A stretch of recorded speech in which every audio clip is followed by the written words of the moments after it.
Good morning, bachcho. Today we are going to discuss our worksheet number 32, class 10th, maths, 16th of September 2020.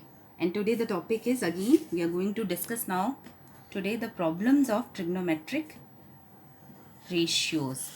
The problems which are based on trigonometric ratios. This we are going to discuss today. अब बेटा trigonometric ratios जैसे कि एक बार थोड़ा सा recall कर लेते हैं कि what are trigonometric ratios. There are 6 kind of trigonometric ratios जिसमें हमने डिस्कस किया था sine, cos, tan, cot, cosec and sec. The 6 trigonometric ratios हमने डिस्कस करी थी और इसके बेस्ड पर इसके फॉर्मूलाज भी हम देखते हैं. तो फॉर्मूला था पंडित बद्री प्रसाद हर हर बोले. तो पहला जो होता है वो साइन का होता है p/h. सेकेंड आपका कॉस का होता है यानी b/h. और थर्ड आपका टैन का होता है p/b. ठीक है, ये आपका फॉर्मूला हो गया. उसके बाद हमने डिस्कस किया था कि भाई साइन और कोसेक ये आपस में ऑपोजिट होते हैं. तो अगर इसका p/h है तो इसका हो गया h/p. और फिर आपका कॉस और सेक ये आपका ऑपोजिट होता है. तो अगर ये b/h है तो दिस बिकम्स h/b. और लास्टली आपका टैन और कॉट ये दोनों आपके ऑपोजिट होते हैं, रेसिप्रोकल होते हैं, सॉरी. सो p/b तो दिस बिकम्स b/p. तो इस तरीके से आपके ये वाले फॉर्मूलेज आ गए. दूसरी चीज़ हमने क्या किया था, अब ये p, b और h अगर हमें आइडेंटिफाई करना है कि ट्राइंगल में ये क्या होते हैं तो उसके लिए हमें एक राइट एंगल ट्राइंगल चाहिए होता है. ट्रिग्नोमेट्रिक रेशियोज आपकी हमेशा राइट एंगल ट्राइंगल पे अप्लाई होती हैं बेटा, एप्लीकेबल होती हैं. ये हर नॉर्मल ट्राइंगल में आपकी अप्लाई नहीं करती. तो इसके लिए आपको एक 90 डिग्री का यानी एक राइट एंगल ट्राइंगल आपको चाहिए होता है. उसमें क्या होता है, सामने आपको h मिल जाएगा हाइपोटेन्यूज, जो हमें h यहाँ पे दिख रहा है. फिर हमें चाहिए परपेंडिकुलर और बेस. अब सपोज़ करो मैं इस एंगल के रिस्पेक्ट में आपको निकालना है. ये सारे वैल्यूज़ जो हैं साइन, कॉस, टैन, कॉट, ये सारी आपको वैल्यूज़ आपको इस एंगल के रिस्पेक्ट में निकालनी है. तो इसी एंगल के रिस्पेक्ट में हम परपेंडिकुलर और बेस निकालेंगे. ये एंगल जिस साइड पर बन रहा है वो है इसका बेस. और इस एंगल के सामने जो भी आपकी साइड होगी दैट इज़ द परपेंडिकुलर. ठीक है, सपोज करो ये चीज़ है बेटा, ये एक इस तरीके से राइट एंगल ट्राइंगल बना है. ठीक है, इस एंगल के रिस्पेक्ट में मुझे ये सारी रेशियोज निकालनी है. तो ये जो 90 डिग्री है इसके ऑपोजिट हाइपोटेन्यूज ये तो कंफर्म है कि ये है. अब ये जो एंगल है ये किस साइड पे बन रहा है, इस साइड पे बन रहा है. तो बेस आप इसे लेंगे और इस एंगल के ऑपोजिट कौन सी साइड है, ये वाली. तो ये आपका परपेंडिकुलर हो गया. तो इस तरीके से आपको पहले अपनी मार्किंग करनी है एच, पी और बी की. ठीक है बेटा, अब चलिए इस पे बेस्ड जो क्वेश्चन हैं वो कर लेते हैं एक बार. फर्स्ट क्वेश्चन इसमें दे रखा है, इफ़ 7, 10, 5 इज इक्वल्स टू 4. हमें वैल्यू निकालनी है बेटा 7 sine 5 minus 3 cos 5 upon 7 sine 5 plus 3 cos 5. इसकी वैल्यू निकालनी है. तो बेटा सबसे पहले तो मैं यहाँ से tan 5 की वैल्यू निकाल लेती हूँ. tan 5 है मेरा 4 और ये जो 7 यहाँ मल्टीप्लाई में है ना बेटा, ये वहाँ जाके डिवाइड में आ गया. तो 4/7 दिस इज़ tan 5. ठीक है, अब हम क्या करते हैं, इसको जल्दी से यहाँ पर ये जो था 7 sine 5 minus 3 cos 5 upon 7 sine 5 plus 3 cos 5. अब बेटा मैं क्या कर रही हूँ, क्योंकि मेरे पास tan 5 की वैल्यू है. और tan क्या होता है, tan हमारा किससे आता है, ये हमने लास्ट वर्कशीट्स में डिस्कस किया था. tan हमारा आता है हमेशा sine theta upon cos theta. यानी साइन को हम अगर हम कॉस से डिवाइड करें तो हमें tan मिल जाएगा. तो यहाँ पे क्या कर रही हूँ बेटा, I am dividing both numerator and denominator.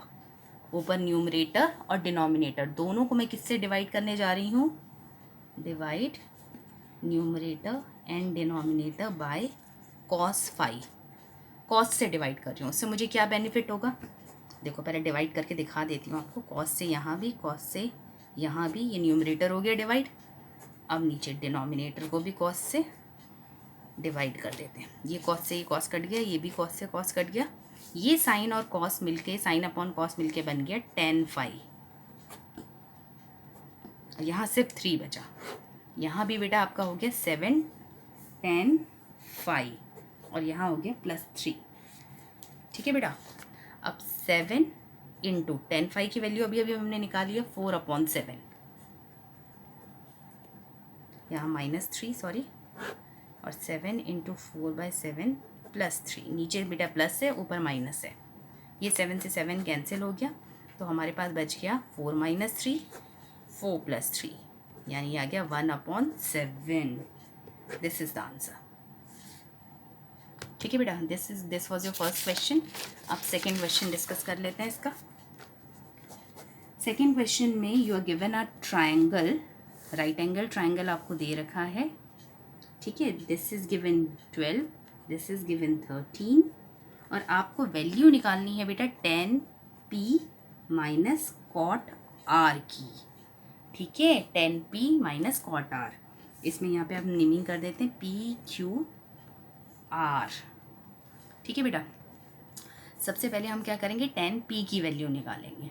tan p कितना है, सबसे पहले तो हम ऐसे करते हैं, पहले पाइथागोरस थ्योरम लगा के हम अपना पहले थर्ड साइड फाइंड कर लेते हैं। ठीक है, क्योंकि उससे क्या होगा, उसके बाद हम ये वैल्यूज़ फाइंड करेंगे। तो पाइथागोरस थ्योरम लगाते हैं। ये दिस इज़ 90 के ऑपोजिट, ये हो गया आपका हाइपोटेन्यूज। आप किसी को भी परपेंडिकुलर और किसी को भी बेस ले सकते हैं। सपोज करो मैंने इसी को परपेंडिकुलर ले लिया है, तो मैंने पाइथागोरस थ्योरम लगा दी बेटा, h = p² + b²। h है मेरे पास 13, ये जो p है ये मुझे निकालना है, b है मेरे पास 12, ये हो गया 169, p² + 144, तो दिस इज p² इज, ये 144 बेटा उधर गया, माइनस में हो गया, तो p² इज 25, तो p इज़ 5। ठीक है, तो ये आपके पास आ गया 5 सेंटीमीटर। अब हमें क्या करना है, tan p निकालना है, tan p, क्योंकि tan p minus cot r, ये दो वैल्यूज़ हमें निकालनी है। तो हम क्या करेंगे, पहले tan p निकाल लेते हैं बेटा। tan p कितना होता है, अब p बेटा आपका एंगल कौन सा है, ये वाला है एंगल p, और tan का फॉर्मूला क्या होता है, परपेंडिकुलर अपॉन बेस। तो इस एंगल के रिस्पेक्ट में परपेंडिकुलर आपका हो गया 5 और बेस हो गया आपका 12। ठीक है बेटा, अगर हम इस एंगल के रिस्पेक्ट में देखें तो this is the perpendicular and this is the base, तो 5/12 यहाँ आ गया 5/12। ऐसे ही अगर हम कॉट r लें बेटा, कॉट r, तो which angle is r, r is your this angle, ये है आपका r। ठीक है बेटा, और अगर हम इस एंगल के रिस्पेक्ट में देखें तो इस एंगल के रिस्पेक्ट में परपेंडिकुलर ये होगा और बेस होगा ये वाला जिस पर ये बना है, बट कॉट का फॉर्मूला इसका ऑपोजिट होता है। कॉट का जो फॉर्मूला होता है वो ये, जैसे tan आपका p/p है, तो कॉट का फॉर्मूला होता है b/p। ठीक है, तो कॉट के केस में यहाँ पर आपका बेस है, जब हम ये वाला एंगल ले रहे हैं r, तो बेस आपका बेटा 5 है, परपेंडिकुलर आपका 12 है, 12 है, तो हम ये क्या करेंगे, यहाँ पे लिख देंगे 5/12। ठीक है, तो अब देखो ये भी 5/12 आया है, ये भी 5/12 आया है, तो अगर आपको tan p minus cot r निकालना है तो आप करोगे 5/12, 5/12, 5/12, उसमें से माइनस करोगे, योर आंसर विल बी 0।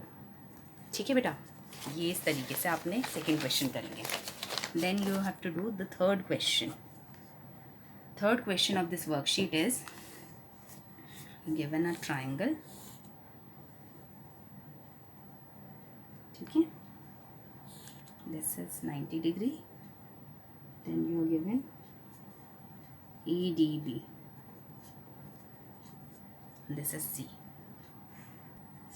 चलिए बेटा अब इसको स्टार्ट करते हैं। इसमें क्या दे रखा है आपको कि यहाँ पे आपको ये हमने बीच में एक एल्टीट्यूड ड्रॉ किया है, 90 डिग्री इसलिए ड्रॉ किया है क्योंकि हमें हमारी जो ट्रिग्नोमेट्रिक रेशियोज़ हैं ये आपको पता है राइट एंगल ट्रायंगल में ही एप्लीकेबल होती हैं, तो हमें एक 90 डिग्री के एंगल्स तो चाहिए। तो अब यहाँ पर हमारे क्या है, 2 ट्राइंगल्स बन गए हैं। ठीक है, हमें दे रखा है कॉस ए जो है वो कॉस बी के बराबर है।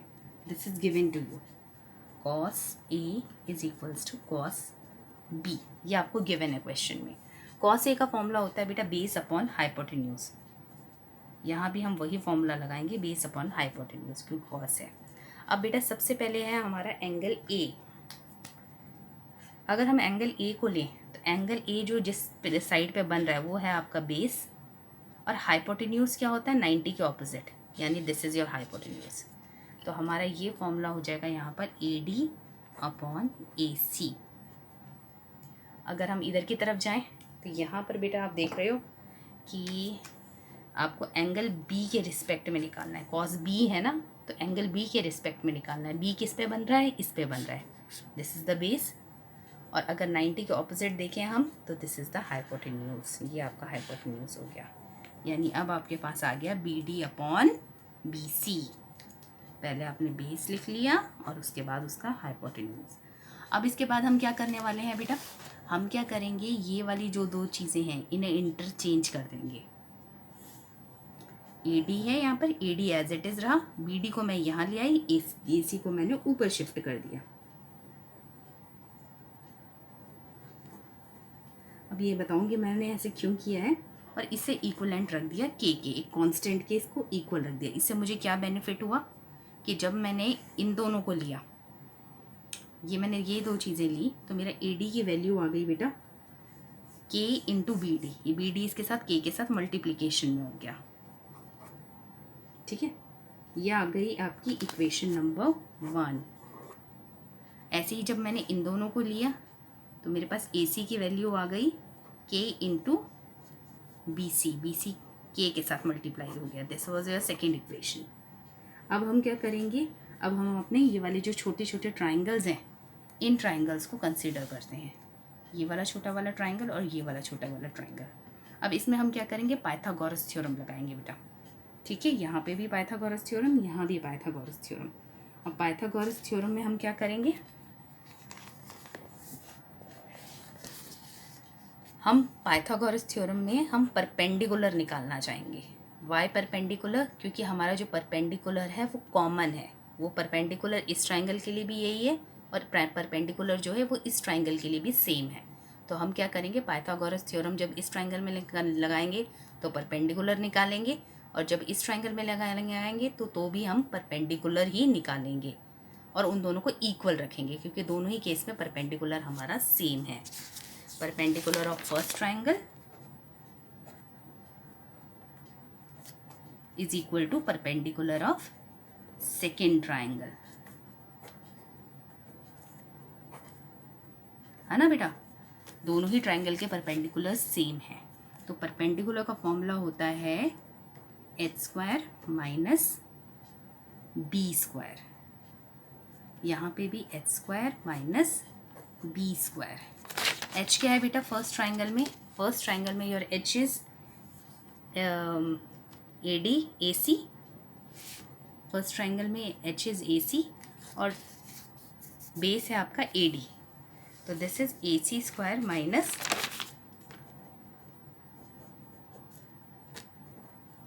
ए डी स्क्वायर।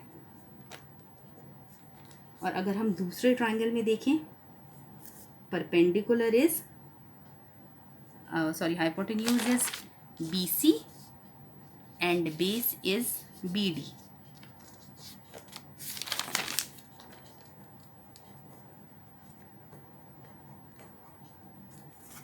ठीक है बेटा।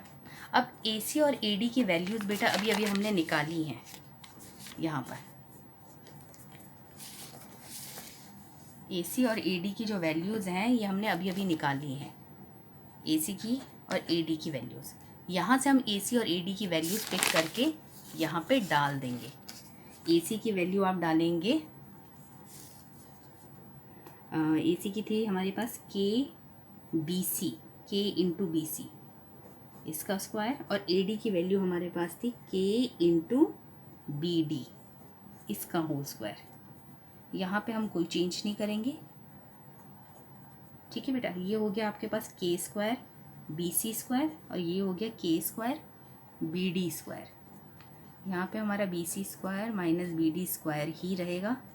के स्क्वायर मैंने यहाँ से कॉमन ले लिया तो ये आ गया B C square minus B D square.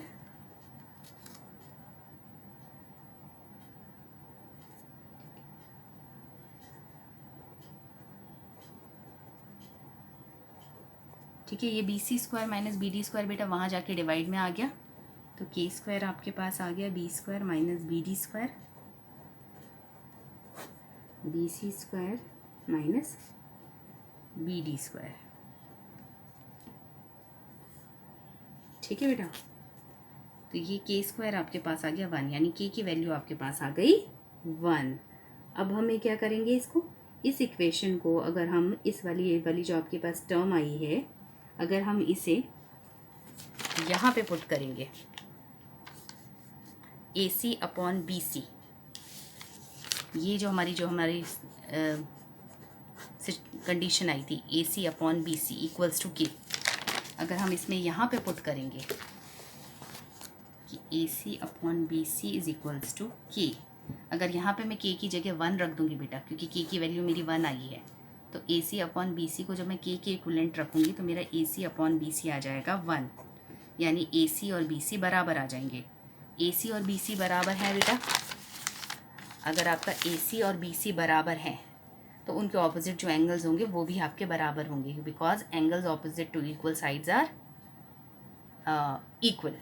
तो यहाँ पर जब आपके ए सी और बी सी बराबर हैं तो इनके ऑपोजिट जो एंगल्स हैं यानी ए और बी वो भी आपके बराबर होंगे। सो ठीक है, लास्ट में आप वही लिखेंगे कि अगर आपकी साइड्स बराबर हैं तो आपके एंगल्स भी बराबर होंगे। रीज़न बेटा यहाँ पे लिख देंगे angles opposite to equal sides are equal. तो this was your worksheet number 32, और इस पे बेस्ड बेटा कुछ प्रैक्टिस क्वेश्चंस हैं वो आप कंप्लीट वो ट्राई कीजिए। ओके, नेक्स्ट वीडियो में हम उनके आंसर्स डिस्कस करेंगे। Thank you so much.